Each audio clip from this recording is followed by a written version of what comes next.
इस संदेश का शीर्षक है याकूब अध्याय 3। इसे सुनकर आशीष पाइए। आप सभी लोगों को गुड मॉर्निंग। सभी लोग बहुत ही खुश हैं और इंतज़ार में हैं कि प्रभु की आराधना करें। देखिए, हर रविवार सुबह और सच में हर एक दिन ये हमारे लिए मौका होता है कि हम परमेश्वर से मुलाकात करें। ये हमारे लिए मौका है कि परमेश्वर से मांगे कि वो हम पर खुद को ज़्यादा प्रकट करें। ये मौका है कि मुझसे प्राप्त करें और मौका है कि हम उससे दें। ठीक है, हम जो भी प्रभु से पाते हैं और आज एक समूह के रूप में हम इसे एक समूह के रूप में करते हैं, एक परिवार के रूप में। तो चलिए हम प्रार्थना करके इसे शुरू करते हैं। चलिए प्रार्थना करते। पिता, हम धन्यवाद देते हैं इस मौके के लिए जो आपसे मुलाकात करने के लिए आपने हमें दिया है, कि हम मुलाकात करें आपसे, आपकी उपस्थिति और सामर्थ्य से आराधना के समय में, ताकि हम आपकी और आपकी उपस्थिति से मुलाकात करें वचन से देखने के समय में। जब आपका वचन पढ़ा जाता है, जब ये घोषित किया जाता है, जब हम ये घोषणा करते हैं पिता, ये तो हमारे लिए मौका है कि हम वो प्राप्त करें जो कि आपने हमारे लिए बनाया है। स्वामी, आपके वचन के सत्य की घोषणा को स्वीकार करें। और प्रभु, हम धन्यवाद देते हैं जैसे हम आपके वचन में देखते हैं, आपके वचन का अध्ययन करते हैं, जैसे हम आपके वचन पर मनन करते हैं और वचन के अनुसार काम करते हैं। प्रभु, हम धन्यवाद करते हैं कि आपने हमें बुलाया है कि हमारे मार्गों को आप संपन्न करते जाएं। हम धन्यवाद देते हैं प्रभु कि आप वहां पर हैं, कि हमसे मुलाकात करें, कि हमें दिखाएं कि आप कौन हैं, आप हमारे लिए क्या करना चाहते हैं और आप क्या चाहते हैं कि हम बने आपकी इच्छा, योजना और उद्देश्यों में। और इसलिए परमेश्वर, हम प्रार्थना करते हैं कि हमारे हृदय को खोलिए। जैसे हम आते हैं प्रभु, हमारी आंखें खोलिए कि आपको देखें, हमारे कान खोलिए कि आपकी सुने। हम आपको जानना चाहते हैं स्वामी। धन्यवाद, यीशु के नाम में प्रार्थना करते हैं, आमेन आमेन। हम याकूब की पत्री का अध्ययन कर रहे हैं, ठीक है। और जो लोग हमारे साथ में जुड़े हैं ऑनलाइन में, शायद ये आपके लिए पहला रविवार है, शायद पहली बार जुड़े हैं। हम याकूब की पत्री का अध्ययन कर रहे हैं और खास करके चर्च में अगर आप पुलपिट के कैलेंडर को देखें, हम कुछ विषय पर अध्ययन करते हैं, यानी हम एक विषय पर अध्ययन करते हैं। यानी जैसे पिछली बार हमने अध्ययन किया था अधिकार पर, विश्वासियों के अधिकार पर, प्रभु के दिए अधिकार पर। हम विषयों पर अध्ययन करते हैं। ये वचन में गहरे जाने में हमारी मदद करता है और उस विषय के बारे में हम और ज्यादा जानकारी पाते हैं। साथ ही हम करते हैं प्रेरणा देने वाले, प्रोत्साहित करने वाले ऐसे संदेश देते हैं जो कि सच में हमें प्रोत्साहित करते हैं, जो हमें प्रोत्साहित करते हैं। या अभी के लिए परमेश्वर का वचन, ठीक है, हम इसे समय समय पर करते हैं, लेकिन साथ ही हम ऐसे करते हैं जो अभी हम कर रहे हैं, जो कि किताब का अध्ययन होता है और हम वचन में देखते हैं।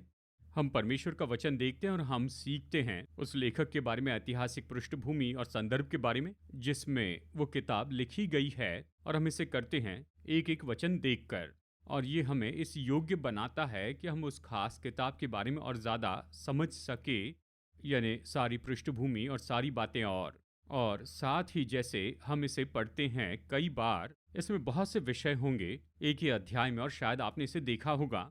और इसका परिणाम ऐसा होगा कि हम जो सभा के लोग हैं, विश्वासी के नाते, हम वचन को जानने लगे, जो परमेश्वर का लिखित वचन जानते हैं, जैसे हम एक साथ अध्ययन करते हैं, ठीक है। तो इसीलिए हम इसे करते हैं, यानी समय समय पर। और हम याकूब की पत्री देख रहे हैं। हमने देखा, देखिए, चलिए मैं याकूब की पत्री का सारांश बता दूं। हमने देखा याकूब की पत्री किसने लिखी? याकूब ने ठीक है, याकूब ने याकूब की पत्री लिखी। और याकूब कौन था? याकूब तो यीशु का आधा भाई था, यानी उसके भाइयों में से एक था, यानी मरियम और यूसुफ का बेटा था। तो हमने देखा है प्रभु यीशु मसीह के और भी 4 भाई थे, हमने ये भी देखा है जो वचन में बताए गए हैं, और उसकी बहनें भी थी, वो उनमें से एक था। और मैं जानता हूं कि याकूब जब बढ़ रहा था, भाई होने के नाते निश्चय समय होगा कि वो एक दूसरे को परेशान करते थे, यानी एक दूसरे का मजाक उड़ाते थे। लेकिन निश्चय ऐसा समय आ गया, यानी जब यीशु की पृथ्वी की सेवकाई का समय आया, यीशु के सारे भाई उस पर विश्वास नहीं करते थे, ठीक है। जैसे उसने कहा कि ये तो सेवकाई है, मैं इसी के लिए आया, तो उन्होंने विश्वास नहीं किया, यानी उसमें। और निश्चय ही ऐसा भी समय था जब याकूब ने जी उठे प्रभु से मुलाकात की, और इसने पूरी तरह से उसकी जिंदगी बदल दी। इसने उसका जीवन ऐसे बदला कि वो खुद के बारे में इस तरह कहता है कि वो परमेश्वर का और मसीह यीशु का दास है, कहता है। अध्याय 2 में कहता है, हे मेरे भाइयों, हमारी महिमा युक्त प्रभु यीशु मसीह पर तुम्हारा विश्वास पक्षपात के साथ न हो।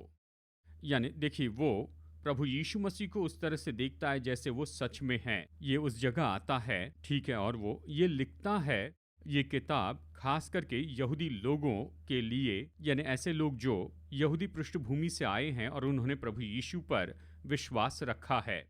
हमने अध्याय 1 का अध्ययन किया और यहाँ पर हमने बहुत सी बातों को देखा है। याकूब यहाँ पर बताता है कि क्या करना है जब हम परीक्षाओं में पढ़ते हैं, क्या करना है जब हम नाना प्रकार की परीक्षाओं में आए। और वो इस अध्याय का अंत करता है 3 मुख्य बातों को बताकर कि तुम धोखा न खाओ, खुद को धोखा न दे, और 3 बातें वो बताता है। ठीक है, खुद को धोखा देना ये सबसे बड़ा धोखा है, और ये कहता है अगर तुम ये सोचते हो कि परमेश्वर तुम्हारी परीक्षा करता है और परमेश्वर ही है जो आपको पाप में गिराता है, तो आप खुद को धोखा देते हैं। ठीक है, ये सच्चाई नहीं है। दूसरी बात वो ये कहता है यदि तुम वचन के सुनने वाले हो और तुम वचन के अनुसार नहीं करते, उसकी आज्ञा नहीं मानते, तो खुद को धोखा दे रहे हैं। देखिए, कई बार हम बुद्धिमत्ता से वचन के बारे में कुछ कहते हैं ये तो बहुत ही अच्छा है, आराम कुर्सी के जैसे खिलाड़ी जो कहते हैं कि जिस तरह से इसने बॉल पकड़ा है वो तो गलत ही है। यानी हम वचन के बारे में बहुत कुछ कह सकते हैं कि हाँ ये ठीक है, लेकिन अगर हम उस वचन के अनुसार नहीं करते हैं, लेकिन आज्ञा नहीं मानते, जो वचन कहता है उसके अनुसार नहीं करते हैं, तो फिर आप खुद को धोखा दे रहे हैं। और फिर कहता है, तीसरी बात वो ये कहता है कि यदि कोई खुद को भक्त समझता है और वो जीभ पर नियंत्रण नहीं करता, यानी जीभ को वश में नहीं रखता, यानी जिस तरह के शब्द वो बोलते हैं, जिस तरह के उच्चारण करते हैं, या जिस तरह का उच्चारण आप करते हैं, अगर आप उस पर अधिकार न करें तो आपकी भक्ति व्यर्थ है और आप खुद के हृदय को धोखा दे रहे हैं। ये पहला अध्याय था। और अध्याय 2, पिछले रविवार हमने ये देखा कैसे वो यहाँ पर कुछ बातों के बारे में कहता है। हम इसे देखते हैं, इस किताब के अध्ययन में हम इसे देखते हैं। अब यहाँ पर हम लेखक के बारे में कुछ समझ सकते हैं कि वो किस बारे में कह रहा है और उनकी आदतों के बारे में। तो याकूब में हम ये देखते हैं, याकूब सब कुछ देखता है। तो मुझे ये पता नहीं कि हम लोग कितना ऐसा करते हैं, जब कोई कमरे में आता है तो वो दूसरे को देखता है, वो आने वाले व्यक्ति को नहीं देखता है पर वो दूसरों को देखता है। देखिए, यहाँ पर यही तो बता रहा है, अगर कोई सभा में आता है और उसे आप प्राथमिकता देते हैं, उससे अच्छा व्यवहार करते हैं, और साथ ही कोई और सभा में आता है जो कि कंगाल है, जो धनी नहीं, उससे अच्छा व्यवहार नहीं करते हैं, और फिर वो आगे ये बताता है कि कैसे और हमें क्या करना चाहिए जब हम ऐसा करते हैं। जब हम उनसे सही व्यवहार नहीं करते हैं तो आप निश्चय ही गलत तरीके का नाप रखकर वहाँ पर न्याय करते जा रहे हैं। वो कहता है तुम बुरे विचारों से न्याय करते हो, तुम्हारा कारण बनाना गलत है। तो देखिए, हमने पिछले रविवार को ये देखा है और हम यहीं पर रुके थे। याकूब कहता है अगर तुम पक्षपात करते हो, या कहिए किसी के बाहरी रूप को देखकर हम उसके बारे में अनुमान लगाते हैं, या कितना बैंक बैलेंस उनके पास है, यह व्यक्ति आपके लिए कितना कर सकता है, पक्षपात का व्यवहार उसके साथ करता है, तो वो यहाँ पर बहुत ही स्पष्ट कह देता है कि ये तो पाप है, तुम पाप कर रहे हो। और यह है वचन 9। ठीक है, तो चलिए यहाँ पर हम वचन 10 से आगे देखते हैं। क्या आप तैयार हैं? ठीक है, कितने लोग बाइबल लेकर आए हैं, यानी प्रिंटेड, डिजिटल, सब बिल्कुल ठीक है। तो चलिए वचन में देखते हैं। ठीक है, तो चलिए यहाँ पर हम पढ़ते हैं वचन 10 से आगे। चलिए यहाँ पर हम देखते हैं वचन 10 से 13 तक। ठीक है, पढ़ते हैं। क्योंकि जो कोई सारी व्यवस्था का पालन करता है परंतु एक ही बात में चूक जाए तो वो सब बातों में दोषी ठहर चुका है। इसलिए कि जिसने ये कहा तू व्यभिचार न करना, उसने ये भी कहा तू हत्या न करना। इसलिए यदि तूने व्यभिचार तो नहीं किया पर हत्या की, तो भी तू व्यवस्था का उल्लंघन करने वाला ठहरा। तुम उन लोगों के समान वचन बोलो और काम भी करो जिनका न्याय स्वतंत्रता की व्यवस्था के अनुसार होगा, क्योंकि जिसने दया नहीं की उनका न्याय बिना दया के होगा। दया न्याय पर जयवंत होती है। ठीक है, तो 10 वचन से आगे तो यहाँ पर याकूब एक खास बात के बारे में कहता है, यदि तुम अपनी व्यवस्था को चुनते हो, ठीक है, कहते ये मेरी पसंदीदा है तो मैं इसे मानूंगा, और खैर ये मैं निश्चित नहीं हूं, मैं इसे अनदेखा करूंगा। वो कहता है अगर तुम चुनाव करते हो और एक को तोड़ते हो तो क्या पता नहीं सारी व्यवस्था को तोड़ते हो। ठीक है, तो वो यहाँ पर मूसा की व्यवस्था के बारे में कह रहा है, जिसके बारे में वो बहुत ही परिचित थे। वो इसे जानते थे, तो इसीलिए उन्हें लिखता है, कहता है जब तुम एक व्यवस्था को तोड़ते हो तो क्या तुम्हें पता नहीं कि सब तोड़ते हो। ये अभी भी आगे बता रहा है, लोगों के साथ के संबंध के बारे में यहाँ पर बता रहा है। और इसलिए वो कहता है तुम व्यवस्था को तोड़ते हो, व्यवस्था के अपराधी हो जाते हो। फिर कहता है ऐसे ही बोलो और ऐसे ही करो, यानी इसी तरह से तुम्हें अपना जीवन जीना चाहिए। ठीक है, तो ऐसे ही कहे, यानी इस तरह से अपना जीवन जिए। कहता है जिनका न्याय स्वतंत्रता की व्यवस्था से होगा। ठीक है, ऐसे जिनका न्याय स्वतंत्रता की व्यवस्था से होगा। तुम विश्वासी, देखिए जैसे आप जानते हैं कि मूसा की व्यवस्था, हमारा न्याय उसके अनुसार नहीं होगा, क्योंकि किसी भी केस में जब हम खड़े रहते हैं उसके विरुद्ध में तो अपराधी के जैसे दोषी के रूप में खड़े रहते हैं। लेकिन हम विश्वासी के नाते इस नई वाचा में, इस नए युग में हमारा न्याय किया जाएगा इससे, जिसे स्वतंत्रता की व्यवस्था कहते हैं, नई वाचा से। और इसलिए इसलिए आप इस तरह से व्यवहार करें जिनका इसके अनुसार न्याय किया जाएगा। ये स्वतंत्रता की वाचा क्या है, नई वाचा के बारे में वो कहता है। इस वाचा के बारे में इसके पिछले अध्याय में वचन 25 में वचन के बारे में कहता है। तब कहता है कि ये तो स्वतंत्रता की सिद्ध व्यवस्था है। आप स्वतंत्रता की उस सिद्ध व्यवस्था में देखिए और उसमें आप बने रहिए, और वचन को सुनकर भूलने वाले नहीं परंतु उसके अनुसार करने वाले बने। तो नई वाचा के बारे में कहता है कि तुम्हारा न्याय इसी के अनुसार होगा। और वो इसे कहता है कि ये राज व्यवस्था है। यही पिछले रविवार हमने देखा, राज व्यवस्था या पहली व्यवस्था। और ये तो वो है जो कि स्वयं राजा की ओर से आई है। तो ये हमारे लिए उपयोगी होता है। स्वतंत्रता की व्यवस्था के द्वारा न्याय किए जाने का सबसे अच्छा भाग ये है, ठीक है, हम तो अपराधी के जैसे दोषी के रूप में खड़े रहते हैं। स्वतंत्रता की व्यवस्था के द्वारा न्याय किया जाना, तो इसमें हमें कुछ दिया गया है, यानी परमेश्वर हम तक कुछ लेकर आते हैं। वो तो उसका अनुग्रह है और उसकी दया है और क्षमा है। हम दोषी खड़े हैं, पर परमेश्वर हम तक आते हैं अपने अनुग्रह के साथ, अपनी दया से और अपनी क्षमा के साथ। तो स्वतंत्रता की व्यवस्था से जब हमारा न्याय होता है तो हम पर अनुग्रह और दया और क्षमा बहुतायत से उंडेली जाती है। और देखिए वो ये कहता है, यानी जैसे तुम जीते हो, यानी जब स्वतंत्रता की व्यवस्था के अनुसार जब आप अपना जीवन जीते हैं और इसीलिए तुम ऐसा करो, शायद आप पर दोष हो, जो इस तरह से दोष में खड़े हैं, तो आपको भी निश्चय अनुग्रह, दया और क्षमा दूसरों को दिखाना है। बिल्कुल वैसे जैसे आपने अनुग्रह, दया और क्षमा पाई है, अब जाकर दूसरे लोगों पर उस अनुग्रह, उस दया और क्षमा को प्रदान करें। ठीक है, तो वो कहता है, वचन 13 में कहता है, क्योंकि जिसने दया नहीं की उसका न्याय बिना दया के होगा। और प्रभु यीशु मसीह ने अपनी इस पृथ्वी पर की सेवकाई में हमें इस तरह से सिखाया, जिसे हम प्रभु की सिखाई प्रार्थना कहते हैं। जैसे हम दूसरों के अपराध क्षमा करते हैं, वैसे हमारे अपराध क्षमा कर। ठीक है, और यहाँ पर दिलचस्प बातचीत तो ये है, पतरस के साथ हमेशा दिलचस्प बातचीत होती है। और ये तो ऐसा था कि हमें पता ही नहीं कि क्या होने वाला है, पर पतरस आकर प्रभु से पूछता है, मुझे उसे कितनी बार क्षमा करना चाहिए? 7 बार? 24 घंटे में 7 बार ठीक है ना? जानते हैं, हर 3 घंटे में 1 बार। लेकिन प्रभु ने कहा नहीं, 7 का 70 गुना। और फिर वो पतरस को आगे ये बताता है कि देखो ये इस तरह से है, यानी ये धनी व्यक्ति, यानी इस धनी व्यक्ति का जो दास था, और उसे, उस धनी व्यक्ति को 20,000 तोड़े चुकाने थे। ठीक है, और एक तोड़ा मतलब लगभग 6,000 दिनार। किसी ने इसका मूल्यांकन किया है, ये लगभग $3.5 लाख होगा, यानी वो जो तोड़ा था इसके समान था 2015 में। खैर अभी करेंसी रेट हमें पता नहीं, बस यही, उसे 20,000 तोड़े चुकाना था, उसे चुकाना था 10,000 तोड़े, माफ कीजिए। और उस व्यक्ति ने क्षमा मांगी।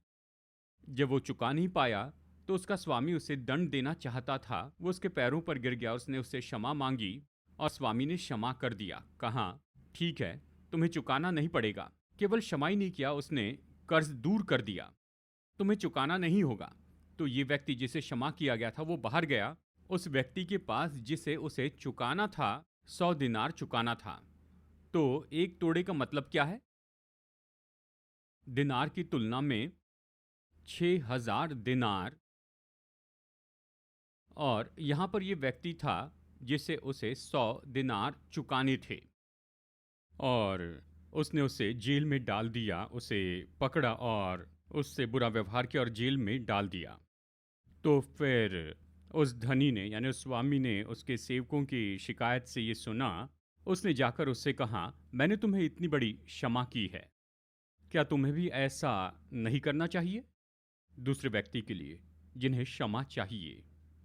ठीक है, तो याकूब यहां पर कह रहा है कि हमें दूसरों पर दया करनी चाहिए, हमें दूसरों को क्षमा करना चाहिए। और बिल्कुल इसी तरह से हम समझते हैं स्वतंत्रता की व्यवस्था को, बिल्कुल इसी तरह से कि हमने क्षमा पाई है जिस तरह से हमें क्षमा किया। और ये तो सच में कठोर ऐसा पाठ है, ठीक है। और मैंने ये जाना कि याकूब में बहुत सी बातें बहुत कठोरता से बताई हैं। तुम जब परीक्षाओं में पढ़ो तो आनंद की बात समझो। ओ आउच ये आप में से सब कुछ निकाल देता है।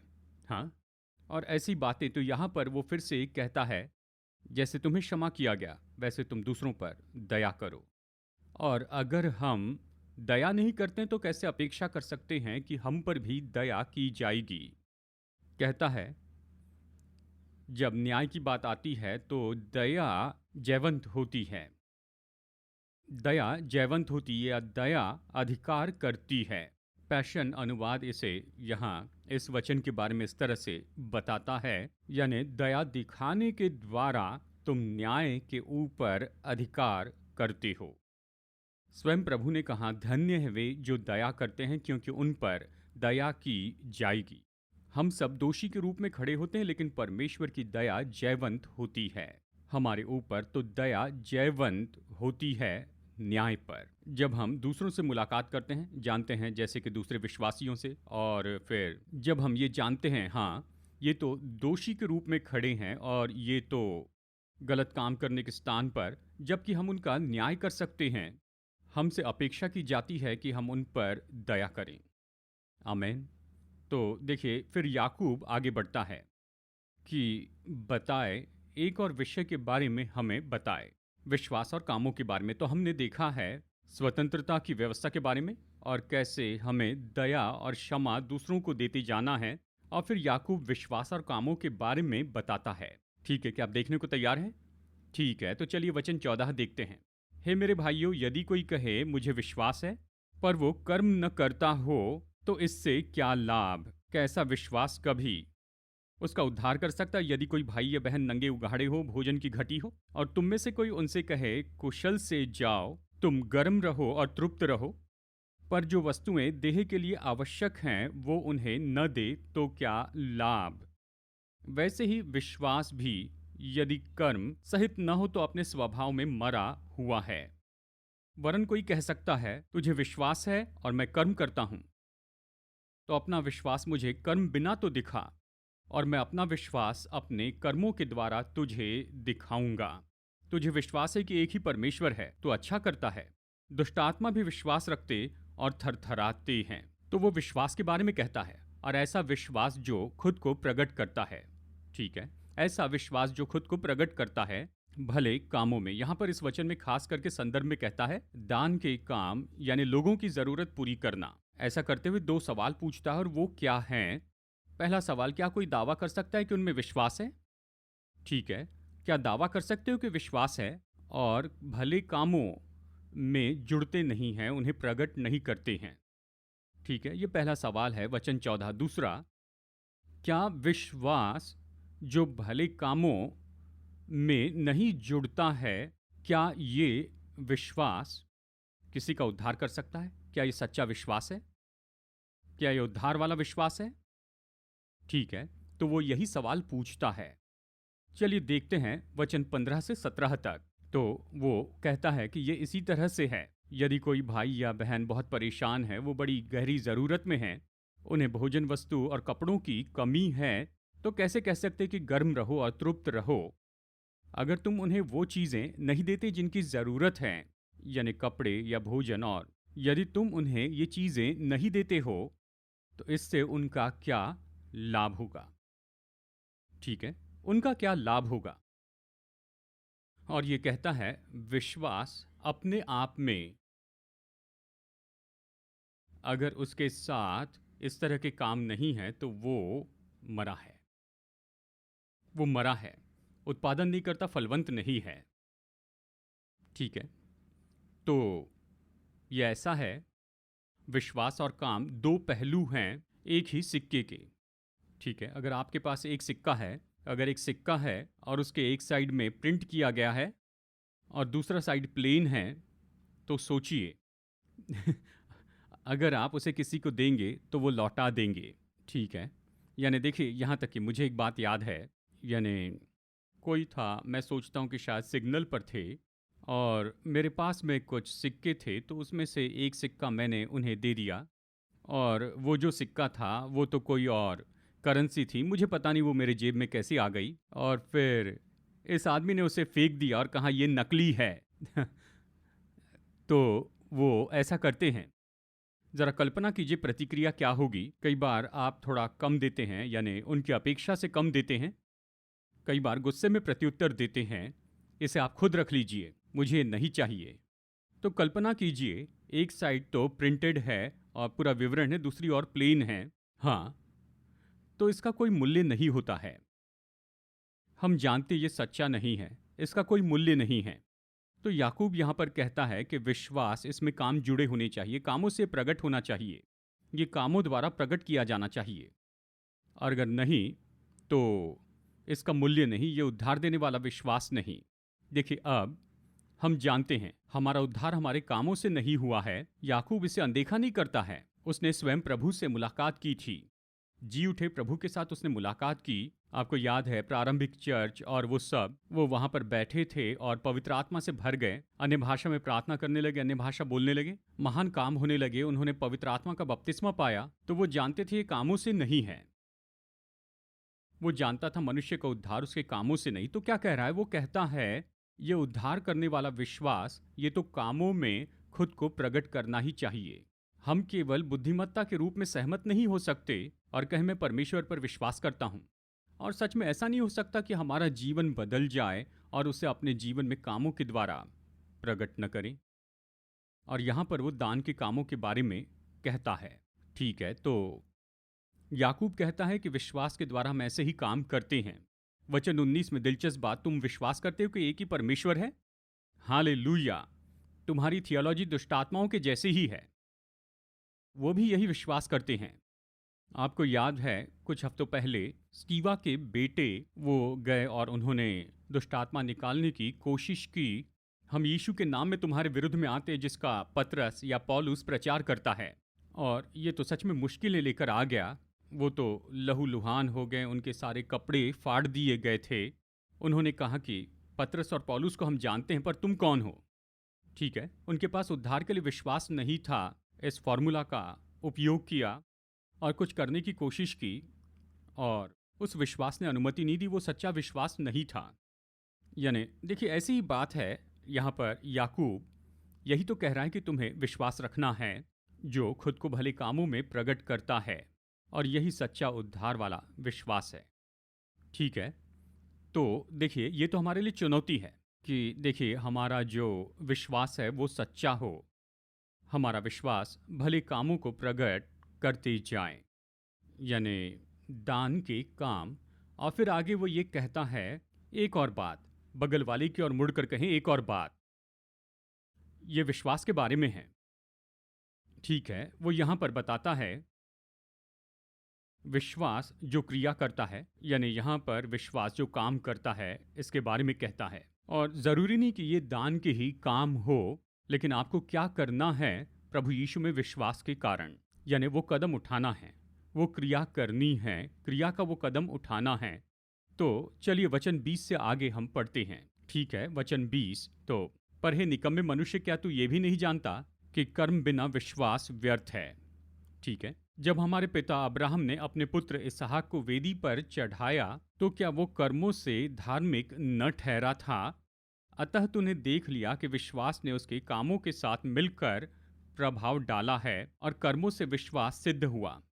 और पवित्र शास्त्र का ये वचन पूरा हुआ, अब्राहम ने परमेश्वर का विश्वास किया और ये उसके लिए धर्म गिना गया और वो परमेश्वर का मित्र कहलाया। इस प्रकार तुमने देख लिया कि मनुष्य केवल विश्वास ही से नहीं वरन कर्मों से भी धर्मी ठहरता है। वैसे ही राहाब वेश्या भी, जब उसने दूतों को अपने घर में उतारा और दूसरे मार्ग से विदा किया, तो क्या कर्मों से धार्मिक न ठहरी? अतः जैसे देह आत्मा बिना मरी हुई है, वैसे ही विश्वास भी कर्म बिना मरा हुआ है। तो कर्म बिना विश्वास मरा हुआ है। अब यहाँ पर वो विश्वास के साथ में उन क्रियाओं के बारे में कहता है जो विश्वास के साथ होनी चाहिए। अगर कहते हैं कि मैं यीशु पर विश्वास करता हूँ, कहते जी उठे प्रभु पर विश्वास करता हूँ, परमेश्वर के वचन पर विश्वास करता हूँ, तो ऐसी क्रियाएं कौन सी है जो आपके उसमें विश्वास के साथ में मिलती हैं? वो चीज़ें कौन सी है जो आपका यीशु में जो विश्वास है उसके साथ हो? ठीक है, तो ये कहता अगर वो उसके साथ नहीं होता है उन क्रियाओं के साथ, या वो क्रियाएं आपके विश्वास के साथ नहीं होती हैं, तो वो विश्वास मरा हुआ है। कर्म बिना विश्वास मरा हुआ है। और वो कहता है, यहाँ दो उदाहरण देता है, एक तो अब्राहम का है और दूसरा है राहाब का। ठीक है, तो अब्राहम से तो सभी लोग परिचित हैं, जो यहूदियों का मुख्य पूर्वज है, विश्वास का पिता है, और सच में यानी याकूब के अपने ही पूर्वज उसके पिता यूसुफ के द्वारा हम उसकी वंशावली जानते हैं, जो मत्ती अध्याय 1 में बताई गई है। तो वो यहाँ बताता है अब्राहम के बारे में, और वो इस तरह से कहता है, अब्राहम ने परमेश्वर पर विश्वास किया। ठीक है, जब परमेश्वर ने उससे कहा कि वो इसहाक का बलिदान चढ़ाए, तो क्या किया? ठीक है, आप देखते हैं, काम तो विश्वास के साथ होते हैं। उसने विश्वास किया। जब परमेश्वर ने इसहाक को बलिदान के रूप में चढ़ाने के लिए कहा, उसका विश्वास तो आगे बढ़कर कामों में आ गया। उसने ऐसा ही किया, उसने वेदी पर उसे बलिदान चढ़ाया। और इसलिए यहाँ याकूब ये कहता है, देखिए वो तो धर्मी ठहराया गया अपने विश्वास के उस काम के द्वारा। ठीक है, अगर आप इस वचन को देखिए, तुमने देख लिया कि मनुष्य केवल विश्वास से नहीं वरन कामों से भी धर्मी ठहरता है। अगर हम इसे इस तरह से अलग रखकर देखें, तो हम हर तरह की समस्याओं में पड़ेंगे। वो कामों के द्वारा उद्धार के बारे में प्रचार नहीं करता है, वो कहता है तुम्हारा विश्वास। जब कहते हो परमेश्वर में विश्वास करते हैं, तो फिर वो क्रियाएं क्या हैं जो उसके बाद होनी है? अब्राहम ने यही तो किया। अब्राहम ने परमेश्वर पर विश्वास किया, और देखिए, जब परमेश्वर ने उसे कुछ करने के लिए कहा, तो उसने अपने विश्वास को प्रकट किया उसकी आज्ञा मानकर। यह सच में मुश्किल चुनाव होगा, क्या प्रभु पर विश्वास करें? उसने भरोसा किया, वो जानता था जिस पर विश्वास करता है। उसने कहा ठीक है, मैं ऐसा करूंगा, और उसे धर्मी गिना गया और उसे धर्मी ठहराया गया। और वचन 21 में हम देखते हैं, यहाँ याकूब लिखता है कि यह विश्वास अपने कामों के कारण वो सिद्ध होता है, मतलब वो परिपूर्ण हो गया। वो एक तरफा नहीं था, उसमें कोई भी कमी नहीं थी, वो तो सिद्ध हो गया, परिपक्व। ठीक है, और फिर वो आगे ये कहता है, ये विश्वास, वचन 23, और ये कहता है कि ये उसके लिए धर्म गिना गया और वो परमेश्वर का मित्र कहलाया। देखिए, इस तरह का विश्वास ये तो क्रिया में आ गया। आमीन। और वो अगले व्यक्ति के बारे में कहता है, वो है राहाब। और ये तो ऐसी व्यक्ति थी जिसे पसंद नहीं करते थे, क्योंकि वो एक वेश्या थी, वो एक गैर यहूदी व्यक्ति थी। लेकिन देखिए, हम इसके बारे में देख सकते हैं कि ये उसकी वंशावली में थी, और इसी के कारण उसने जो किया, अपने विश्वास के कारण। उन्होंने इसराइलियों के बारे में सुना था, वो तो यरीहो में थी, उन्होंने इसराइलियों के बारे में सुना था कि इसराइलियों का परमेश्वर क्या कर रहा है और उन्होंने किस तरह की विजय पाई, ये सब उसने सुना था। और देखिए, जब ये इसराइली वहाँ गए, उसने उन्हें शरण दी, दूसरे मार्ग से भेजा, उनकी रक्षा की, यानी उस देश के लोगों से, वहाँ के सिपाहियों से। और बाइबल इस तरह से बताती है, वचन में ये लिखा है कि उसका ये काम विश्वास का काम था। ठीक है, उसने जो किया, ये उसके विश्वास के कारण हुआ। उसके विश्वास के बाद उसके जो काम थे, उसने उसका उद्धार किया। अवश्य शारीरिक रूप में वो बचाई गई, यानी जब यहोशू और इस्राएली लोग वहां पर आए और उन पर हमला किया, उसके जीवन के बारे में इब्रानियों 11 में बताया गया है। उसका विश्वास इब्रानियों 11 में बताया गया है कि ये तो विश्वास की स्त्री थी। अगर हम इन दोनों के जीवन को एक साथ मिलाकर देखें तो विश्वास काम करता है। ये एक साथ काम करते हैं, विश्वास और काम, ये तो विश्वास को पूरा करते हैं। ऐसा कुछ जो हम देखते हैं, जब विश्वास में काम करते हैं तो परमेश्वर के साथ के अच्छे संबंध में आते हैं। हम परमेश्वर के साथ अच्छे संबंध को दर्शाते हैं जब हम विश्वास में काम करते हैं। हम वहीं पर होते हैं जहां परमेश्वर चाहते हैं कि हम हो, और विश्वास और काम एक साथ मिलकर कार्य करते हैं। ये एक साथ चलते हैं। हम एक से दूसरे को अलग नहीं कर सकते कि ये अच्छा है या फिर वो अच्छा है। विश्वास और काम एक साथ चलते हैं, और हम ये देखते हैं कि विश्वास सिद्ध किया जाता है और विश्वास में काम करके वे परमेश्वर के मित्र हो जाते हैं। और विश्वास कर्म के बिना उत्पन्न नहीं कर सकता है। वो फलवंत नहीं होता, उत्पन्न नहीं करता है। तो आज हमें चुनौती मिलती है कि आज हम विश्वास में व्यवहारिक रूप में काम करें, कि अपने विश्वास को प्रकट करें व्यवहारिक रूप में। ये नहीं कहना कि मेरे पास विश्वास है, कि मैं विश्वास का पुरुष हूं या स्त्री हूं, और हमें उन कामों से खुद को अलग नहीं करना है जो हमें करने चाहिए। ठीक है, क्या आप समझ रहे हैं? ठीक है, तो देखिए, ये हमारे लिए चुनौती है कि हम इस बात को जान ले। ठीक है, अब मैं कैसे अपने विश्वास को दिखा सकता हूं? कैसे मैं अपने विश्वास को दिखा सकता हूं और विश्वास में काम कर सकता हूं? प्रभु में इसके लिए विश्वास है, दूसरी बातों के लिए मेरा विश्वास है। कैसे मैं आगे बढ़ूं या कदम बढ़ाऊं कि विश्वास में काम करूं, विश्वास में चले। और देखिए, कई बार ये तो बहुत ही आरामदेह बात नहीं है। ठीक है, जब हम कदम बढ़ाकर विश्वास में चलना चाहते हैं, ये उन सारी बातों के विरुद्ध में जाता है जो हमें सिखाई गई हैं। ठीक है, ये कई बार हमारे खुद के बचाव के विरुद्ध में जाता है। ये उन सब के विरुद्ध में जाता है जो कि सांसारिक बुद्धि जो शायद हम में हो, लेकिन ये हमारे आराम के क्षेत्र के विरुद्ध में जाता है। हमें खींचा जाता है, और विश्वास तो यही है। ठीक है, हाँ, हम अध्याय 3 देखेंगे। कितने लोग इसके लिए तैयार हैं? ठीक है, या आप थक गए हैं? ठीक है, तो ठीक है, हम यहाँ पर देखेंगे कि हम अध्याय 3 में कितने आगे बढ़ सकते हैं। ठीक है, तो चलिए अध्याय 3 को देखते हैं। याकूब की पत्री अध्याय 3 वचन 1 से आगे वचन 1 और 2। ठीक है, चलिए पढ़ते हैं। हे मेरे भाइयों, तुम में से बहुत उपदेशक न बने, क्योंकि जानते हो कि हम उपदेशक और भी दोषी ठहरेंगे। हम सब बहुत बार चूक जाते हैं। जो कोई वचन में नहीं चूकता वही सिद्ध मनुष्य है और सारी देह पर भी लगाम लगा सकता है। ठीक है, तो चलिए यहाँ रुककर हम इसे देखते हैं। याकूब क्या लिखता है? कहता है, तुम में से ज़्यादा उपदेशक न बने। ये चेतावनी देता है उन्हें जो उपदेशक होने के लिए आए हैं, जो उपदेशक बनना चाहते थे। ये सच में आदर की बात है कि प्रभु का वचन सिखाए, हाँ या नहीं? हाँ। और ये रोमांचित करने वाली बात है, ये बड़े सम्मान की बात है कि परमेश्वर के वचन में से सिखाए, प्रभु के वचन का प्रचार करें। सत्य से व्यवहार कर रहे हैं तो ये आपको दोनों तरह से काटते जाएगा। लेकिन यहाँ ये कहता है, ये उस बात के बारे में कह रहा है जो प्रभु यीशु ने सिखाई थी। प्रभु यीशु मसीह ने मत्ती अध्याय 5 वचन 19 में कहा है, इसलिए जो कोई इन छोटी सी छोटी आज्ञाओं में से किसी एक को तोड़े और वैसे ही लोगों को सिखाए, वो स्वर्ग के राज्य में सबसे छोटा कहलाएगा। परंतु जो कोई उन आज्ञाओं का पालन करेगा और उन्हें सिखाएगा, उस स्वर्ग के राज्य में महान कहलाएगा। यानी यहाँ पर वो क्या कह रहा है? कह रहा है, प्रभु यीशु कह रहे हैं, पहले तुम ये करो, इसका उपयोग करें, इसे माने और फिर सिखाएं। इसे करें, अपने जीवन में इसे देखने दें और फिर सिखाएं। तो याकूब चेतावनी देता है कि तुम में से ज़्यादा उपदेशक न बनना चाहें, क्योंकि हम जानते हैं कि हम और भी दोषी ठहराए जाएंगे। यानी ऊंचा स्तर है जिसके लिए हमें खुद को जिम्मेदार रखना ही होगा।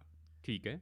फिर वो कहता है, हम बहुत सी बातों में चूक जाते हैं, परंतु यदि कोई वचन में नहीं चूकता है तो वो सिद्ध है, वो परिपक्व पुरुष है, वो परिपक्व स्त्री है जो वचन में नहीं चूकता। अब वचन में नहीं चूकना या लड़खड़ाने का मतलब क्या है? इसका ये अर्थ नहीं कि वो व्यक्ति अच्छा वक्ता नहीं, अच्छे से बोल नहीं पाता, नहीं। पर इसका मतलब है कि वो व्यक्ति जिन शब्दों में वो बोलता है, जो भी वो बताते हैं, जो भी घोषित करते हैं, अगर वो खुद पाप में नहीं गिरते हैं या दूसरों को पाप में नहीं गिराते, ठीक है, अगर वो वचन में नहीं चूकते हैं, तो देखिए फिर क्या होता है, वो परिपक्व होते हैं। जो शब्द वो बोलते हैं, जिस तरह से बातचीत करते हैं, वो तो परिपक्व है, वो अपने पूरी देह पर लगाम लगा सकते हैं। इसलिए उनके बारे में सब कुछ, उनकी कल्पनाएं, उनके विचार, उनकी भूख और सारी बातें वो लगाम लगा सकते हैं, अगर वो जिस तरह के शब्द बोलते हैं, जो बातचीत करते हैं, उसके बारे में सावधान रहे तो। ठीक है। प्रभु की स्तुति हो, यहाँ पर ये संबंध है, यानी हमारी सोच में और हमारे बोलने में, हमारी क्रियाएं, ये सब आपस में जुड़ी हैं और ये जुड़ी हैं उन शब्दों से जो हम बोलते हैं। कहता है, यदि तुम न लड़खड़ाए, तुम न चूके, वचन में न चूके, तो ये व्यक्ति सिद्ध है और अपनी देह पर वो लगाम लगा सकता है। जिस तरह से जो लगाम है वो तो घोड़े के मुंह में लगाई जाती है, और ये आगे बताता है यहाँ अगले कुछ वचनों में। यहाँ देखिए, तो चलिए यहाँ पढ़ते हैं वचन 3। जब हम अपने वश में करने के लिए घोड़े के मुंह में लगाम लगाते हैं तो हम उसकी सारी देह को भी घुमा सकते हैं। देखो, जहाज भी यद्यपि वे ऐसे बड़े होते हैं और प्रचंड वायु से चलाए जाते हैं, तो भी एक छोटी सी पतवार के द्वारा मांझी की इच्छा के अनुसार घुमाए जाते हैं। वैसी जीभ भी एक छोटा सा अंग है और वो बड़ी बड़ी डींगे मारती है। देखो, थोड़ी सी आग से कितने बड़े वन में आग लग जाती है। जीभ भी एक आग है। जीभ हमारे अंगों में अधर्म का एक लोक है और सारी देह पर कलंक लगाती है, यानी देह पर कलंक लगाती है और जीवन गति में आग लगा देती है। और ये जीवन गति में आग लगा देती है। वाह, कठोर शब्द हैं। ठीक है। तो वो जीभ की सामर्थ के बारे में बताता है। जीभ की सामर्थ को घोड़े के मुंह के लगाम से तुलना करता है। जीभ की तुलना जहाज के पतवार से करता है, और साथ ही कहता है जीभ तो जंगल की आग के जैसे है, यानी घोड़े के मुंह में लगाम और जहाज की पतवार जैसे हैं। तो वो क्या करते हैं? कहता है तुम्हारी जीभ ऐसी है, अवश्य बोले शब्द के बारे में कहता है, ठीक है, जो हम बोलते हैं। तो वो कहता है ये तो पतवार जैसी है, नियंत्रण करती है, मार्गदर्शन करती है। कई बार हम इस तरह से सोचते हैं, केवल बातचीत के लिए हम शब्दों का उपयोग करते हैं, यानी ठीक है, और कई बार हमारे पास बहुत ही कम शब्द होते हैं। ऐसे कुछ लोग हैं।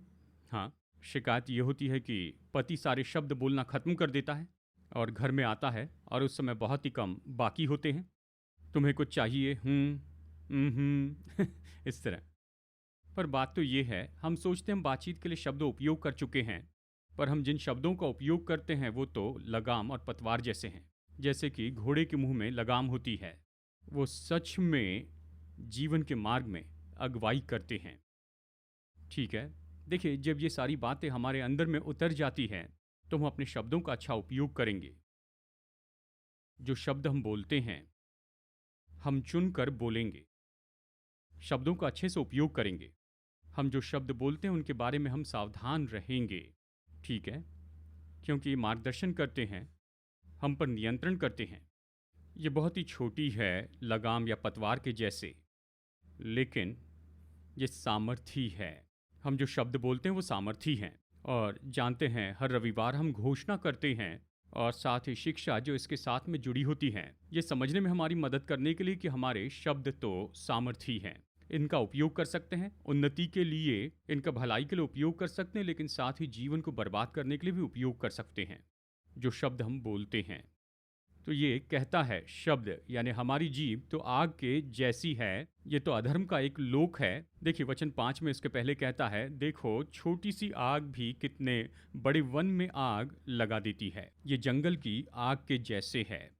आप जानते हैं, हाल ही में संसार में किसी देश में जंगल में आग लगी, एक खास जगह थी। अगर आप उसके पीछे के कारण को देखेंगे, वो तो बहुत ही सरल कारण है, बस एक छोटी सी चिंगारी, यानी छोटी सी बात। उन्होंने ये भी नहीं सोचा कि इसके कारण इतना बड़ा विनाश हो सकता है, लेकिन वो थोड़े लापरवाह हो गए और चिंगारी भड़क उठी और बहुत ही बड़ा विनाश हुआ। ये तो केवल बड़े विनाश की शुरुआत थी, कई एकड़ जमीन नाश हो गई। तो जंगल की आग ऐसे है, हमारी जीभ वैसी ही है, हमारी जीभ ऐसे हो सकती है। तो कल्पना कीजिए कि आप बोलते हैं और यानी विनाश होता है।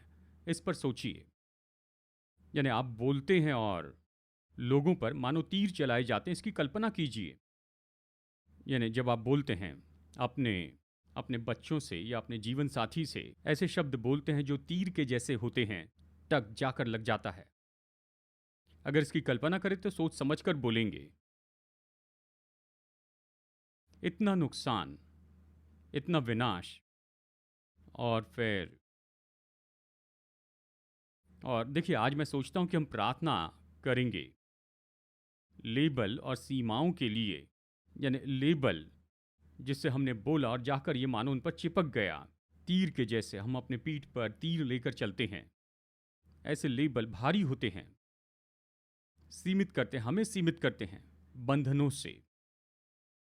और शायद ये शब्द आपने बोले होंगे, ठीक है, और हमें उन्हें तोड़ना होगा, उन लेबल को और उन सीमाओं को तोड़ना है, ठीक है। तो याकूब वचन 6 में कहता है, वो कहता है जीभ तो अधर्म का एक लोक है। वो बुरी जीभ के बारे में कहता है, बुरे शब्द जो बोले गए हैं, वो कह रहा है कि नकारात्मक बातें कही गई हैं। कहता है कि ऐसे शब्द जो लोगों को मानो फाड़ देते हैं। ये कहता है अधर्म का लोक है, और साथ ही ये कहता है कि ये तो सारी देह पर कलंक लगाती है, ये तो कलंकित कर देती है, और ये तो मानो नरक की आग के जैसे ही है। ठीक है, अगर ये बात सच है, जो शब्द हम बोलते हैं, यहाँ पर ये कहता है नकारात्मक शब्द, ये बुरी जीभ के बारे में कहता है, लेकिन अगर हम इसे बिल्कुल बदल दें, अगर हमारे शब्द इतने सामर्थी हो सकते हैं, अगर हम उन्नति देने वाले शब्द बोलेंगे, अगर हम आशीषों को बोलेंगे, अगर हम अनुग्रह और सराहना से बातचीत करते जाएंगे, तो इसका उल्टा भी सच है। इसका उल्टा भी सच है, ठीक है। हम उन्नति बोलते जाएंगे और इसके कारण अनुग्रह उंडेला जाएगा, ठीक है। इफिसियों 4:29 इसके बारे में कहता है, जब हम उन्नति के शब्द बोलते हैं तो अनुग्रह उंडेला जाता है, लोग सामर्थ पाते हैं, अनुग्रह उंडेला जाता है। तो अगर हम इसकी फिर परिभाषा करें याकूब 3 वचन 6 की, तो हम उसे ऐसा पढ़ सकते हैं, और जीभ तो आग है, ये तो आशीष का लोक है, जो हमारी देह में अपनी जगह ले लेती है और आशीष फैलाती है हमारे पूरे व्यक्तित्व द्वारा। यह हमारे पूरे अस्तित्व को आग पर रख देती है, उस आशीष के द्वारा जो स्वयं परमेश्वर के वचन से आती है। हालेलुया, आमेन। तो यह हमें प्रोत्साहित करता है, और मैं जानता हूं हमने इसे व्यवहार में देखा है। यानी कई बार आप किसी कमरे में प्रवेश करते हैं और आप जानते हैं, हाँ, यहाँ पर गर्मा गर्मी से बात हो रही थी, शब्दों को जोर से बोला गया, यानी गोली दागने के धुएं को सूंघ सकते हैं, बारूद की गंध। ये तो बहुत ज्यादा होता है।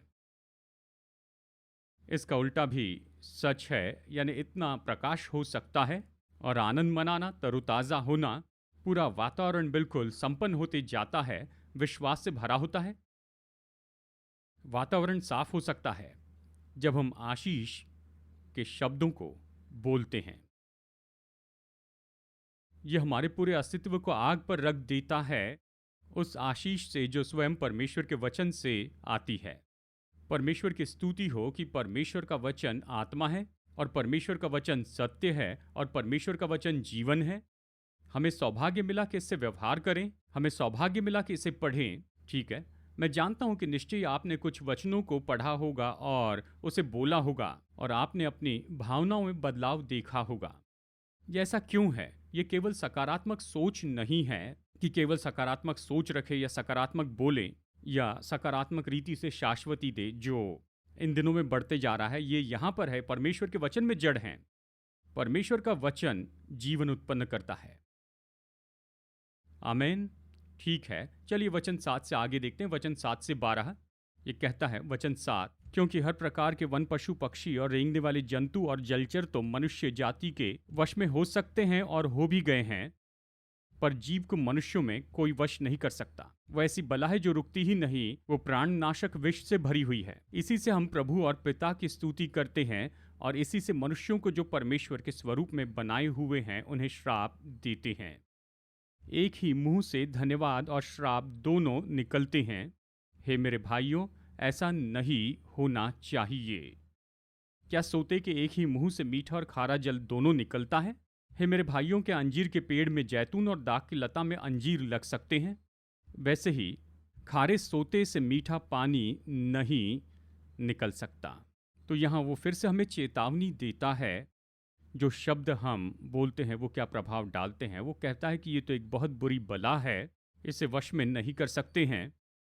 खैर, अगर ये बुरी जीभ है, हमारा मन नया नहीं बनाया गया, अगर हमारा शरीर क्रूस पर नहीं चढ़ाया गया, अगर आप हिम्मत हारते हैं, पवित्र आत्मा की अगुवाई नहीं मानते, तो अवश्य ही जीभ को वश में नहीं कर सकते हैं।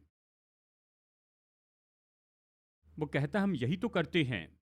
वो विश्वासियों से कहता है तुम परमेश्वर को धन्यवाद देते हो, उसकी स्तुति करते हो, तुम हालेलुया और प्रभु की स्तुति कहते हो, लेकिन उसी समय अपने परिवार की ओर मुड़ते हैं या जो आपके करीबी हैं उनकी ओर मुड़ते हैं और ऐसे शब्द बोलते हैं जो उन्हें कुचलते हैं। ठीक है, आप ऐसे शब्द कहते हैं, श्राप के शब्द। उसी जीभ से जो प्रभु को धन्यवाद देती है, कुछ मिनट पहले अभी वही जीभ ये अब वही शब्द बोलते हैं, ये वही जीभ है जो इस समय बोलती है, भाइयों को श्राप देती है। वो कहता है कि ऐसा नहीं होना चाहिए, क्योंकि एक ही सोते से मीठा पानी और कड़वा पानी एक साथ नहीं निकल सकता है। यानी देखिए, अंजीर का पेड़ जैतून नहीं उगाता है और दाखलता अंजीर नहीं उगाती है, और इसलिए आपकी जो जीभ है वो तो उन्नति के शब्द बोलते चली जाए, उन्नति के शब्द बोलें।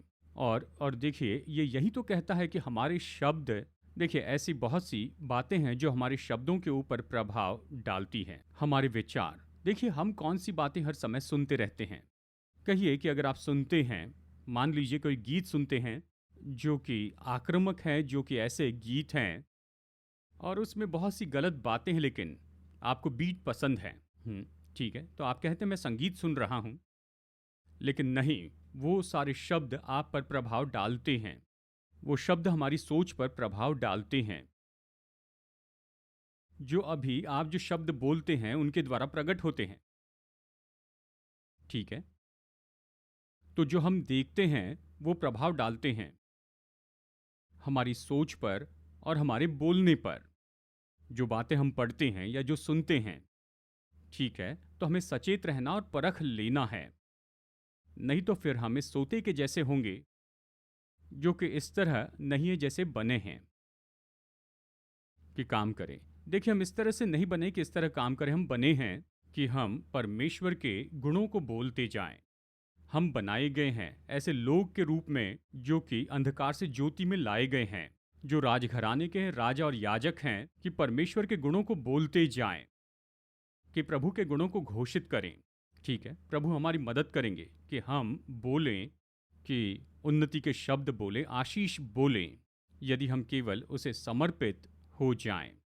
अगर हम अपने ज्ञानेंद्रियों को समर्पित कर दें, अगर हम धार्मिकता के गुलाम हो जाएं, जैसे रोमियो कहता है, जैसे हम उसके सामने खड़े होते हैं धार्मिकता के गुलाम के रूप में, और हमारे ज्ञानेंद्रिय प्रभु की सच्चाई से इतने भर जाएंगे, हम इतने प्रभावित हो जाएंगे प्रभु वचन के द्वारा, कि जब हम बोलेंगे तो हम उन्नति के शब्द बोलेंगे, हम आशीष ही बोलेंगे। और ये तो हमारे घरों में इतना बदलाव लेकर आएगा, हमारे परिवार में ऐसा बदलाव लाएगा कि पूरा वातावरण बदल जाएगा और हमारे दफ्तर की जो जगह है वो पूरी तरह बदल जाएगी। ठीक है, और खैर अगले बदलाव के बारे में बात करेंगे, लेकिन चलिए यहीं पर रुकते हैं तो अभी हम यहाँ पर सब मिलकर प्रार्थना करेंगे। आइए हम सब मिलकर प्रार्थना करें। तो चलिए इन बातों के बारे में मैं इस तरह से कहूँगा कि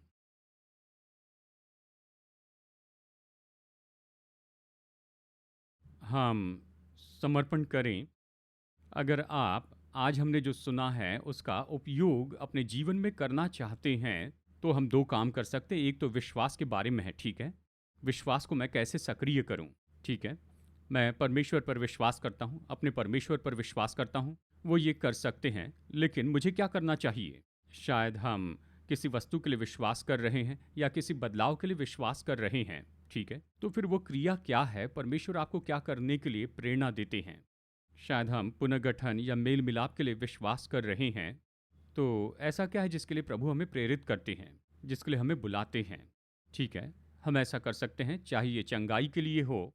ठीक है, मैं ये कदम उठाऊंगा, अपने विश्वास को जोड़ूंगा, मेरे काम भी इसके साथ जुड़ जाएंगे। उस विश्वास में जो मैं प्रभु पर करता हूँ, शायद इसका संबंध चंगाई से हो, और बस प्रभु से कहें कि प्रभु मैं विश्वास के ये कदम उठाऊंगा। ठीक है। दूसरा काम हम कर सकते हैं कि प्रभु के सामने आकर कहें, प्रभु मुझे अब इस समय भर दीजिए, मैं समर्पण करता हूँ आपकी उपस्थिति, सामर्थ और आपकी आत्मा को। और मैं बात कर रहा हूँ लेबल्स और सीमाओं के बारे में, और ये कहना, प्रभु जो कोई भी शब्द मेरे ऊपर बोले गए हैं, वो लेबल्स जो मुझे नीचे खींचते हैं, वो सारी बातें, जो नाम कि तुम अच्छे नहीं हो, बेकार हो, तुम हमेशा ऐसा ही करते हो, तो कहिए, प्रभु मैं इसे नीचे गिराता हूँ, तोड़ता हूँ। वो सारी बातें, वो रुकावटें यीशु के नाम में तोड़ता हूँ, इन्हें दूर कर दीजिए। साथ ही कहिए कि प्रभु मैं शुद्ध करता हूँ अपने जीभ को, अपने मुंह को, मेरे मन को। मैं उन्नति के शब्द बोलना चाहता हूँ प्रभु, मैं नुकसान देख सकता हूँ। जो मैं शब्द बोलता हूँ उनसे होने वाले नुकसान को और उसकी क्षमता को मैं देख सकता हूँ। प्रभु ये आशीष लेकर आए और ये सुनने वालों में अनुग्रह उंडेलते जाएं। बात तो यह है कि जब हम बिना उन्नति के शब्द बोलते हैं तो हम खुद व्यक्तिगत रूप में उसके कारण नुकसान पाते हैं, क्योंकि हमें वो शब्द सुनने पड़ते हैं। इसलिए कहते हैं, प्रभु जी मुझे बदल दीजिए। देखिए, यीशु में आशा है। अगर आप ये कह रहे हैं कि मैं बिल्कुल कोने में आ चुका हूं, मैं केवल अंधकार देखता हूं, यहां पर कोई ज्योति नहीं है, मैं घोषित करना चाहता हूं कि वही वो ज्योति है। वही तो वो अनंत काल की ज्योति है, और उसमें ज्योति है, और वहां सच्चा प्रकाशन पाना है। इसलिए वहां पर आशा है, और निश्चय ही प्रभु में तसल्ली तो है ही। आप चाहे इस समय किसी भी मनोदशा में क्यों ना हो, क्योंकि यीशु मसीह में निश्चय ही एक और मौका है। यीशु मसीह में एक और मौका है।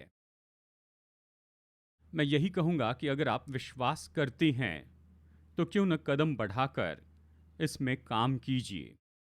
अगर आप ये कहते हैं कि मैंने यीशु के बारे में सुना है और मैं चर्च में भी गया हूँ, पर मैंने उसमें सच में विश्वास नहीं किया जैसे आप कह रहे हैं। बाइबल कहती है कि अगर अपने मन में हम विश्वास करें और अपने जीभ से उसका अंगीकार करें, मतलब हृदय में विश्वास करें और उसे बोलें और कहें कि यीशु मेरा प्रभु है, तो हमारा उद्धार होता है, हम नया जन्म पाते हैं। तो आप कह सकते हैं कि प्रभु मैं विश्वास करता हूं, मैं तो जवाब ढूंढ रहा हूं प्रभु, मैं तो बिल्कुल कोने में आ पहुंचा हूं, मैं ये सब कुछ देख रहा हूं, पर मैं विश्वास करता हूं प्रभु। मैं विश्वास करता हूं कि आप वही हैं जो आपने कहा है कि आप क्रूस पर मेरे लिए मर गए। मैं विश्वास करता हूं कि आपने मेरे पापों को अपने ऊपर क्रूस पर उठा लिया। मैं अपने मुंह से अंगीकार करता हूं और ये कहना चाहता हूं कि यीशु मैं आप पर विश्वास करता हूं। यीशु मैं आप में विश्वास करता हूं। मैं आपको अपने जीवन में न्योता देता हूं, और आप आगे बढ़कर यीशु को अपने जीवन में न्योता दीजिए। वो कभी कुछ गलत नहीं करेंगे। वो आपसे और हमसे प्रेम करते हैं, वो हमारी परवाह करते हैं, हम उसके लिए अनमोल हैं, और हम ही वो कारण है, हमारे लिए वो क्रूस पर गए। जानते हैं वो आनंद जो उसके सामने रखा गया कि हम अपना अनंत काल उसके साथ में बिताएंगे, वो आनंद जो उसके सामने रखा गया था, उसने क्रूस की मृत्यु और क्रूस की शर्म को सह लिया, बाइबल ये कहती है। तो आप इस तरह की प्रार्थना कर सकते हैं। कहिए, प्रभु यीशु मेरे हृदय में आइए, मेरे हृदय को बदलिए, मेरे हृदय को बदल दीजिए। मैं समर्पण करता हूँ आपको। वो कभी आपको उकसाएंगे नहीं, कभी आपको भरमाएंगे नहीं, पर अच्छे चरवाहे के रूप में आपकी अगुवाई करेंगे। अगर आप ये कहें कि मैंने बहुत से गलत काम किए हैं, मैंने बहुत सी बातें कही हैं, जब मैं पीछे मुड़कर देखता हूँ तो मुझे एक ट्रेलर दिखता है। मैं देख सकता हूँ कि मेरे बोलने के कारण ऐसे पेड़ जले हैं, मेरे बोले हुए शब्दों के कारण मैं लोगों को इस तरह से लहूलुहान होते हुए देख सकता हूँ। मेरे परिवार और मेरे मित्रगण, आप यीशु के पास वापस आकर कहें, हे प्रभु, मैं सब कुछ देता हूँ। हे परमेश्वर, मेरी जीभ ये तो धार्मिकता के लिए साधन और औजार हो जाए। हे परमेश्वर, मैं आशीष बोलते जाऊं उन सभी प्रियजनों के ऊपर। हाँ, आशीष बोलते जाऊं। देखिए, आप ऐसा ऐसा निर्णय ले सकते हैं, ये चुनाव कर सकते हैं। वचन कहता है अगर हम चाहते हैं तो वो योग्य है, वो हमें योग्यता देता है कि हम इस मार्ग में चले। आमेन। प्रभु का वचन घोषित करता है कि आप जैवन से भी बढ़कर हैं, उसके द्वारा जिसने हमसे प्रेम किया है। वो मसीह यीशु में हमें जय के उत्सव में लेकर चलेगा। सब लोग इसके लिए आमेन कहें। और उसने कहा कि वो आपको सिर बनाएगा, आपको पूंछ नहीं बनाएगा। ठीक है, वो ये कहता है कि वो हमारी अगुवाई करेगा अच्छे चरवाहे के रूप में। उसने कहा वो इसलिए आया कि हम जीवन और बहुतायत का जीवन पाए। तो आज हम उन सारे बंधनों को और उन सारी सीमाओं को दूर कर देंगे और कहें, प्रभु आज मैं खुद को उत्साहित करता हूँ।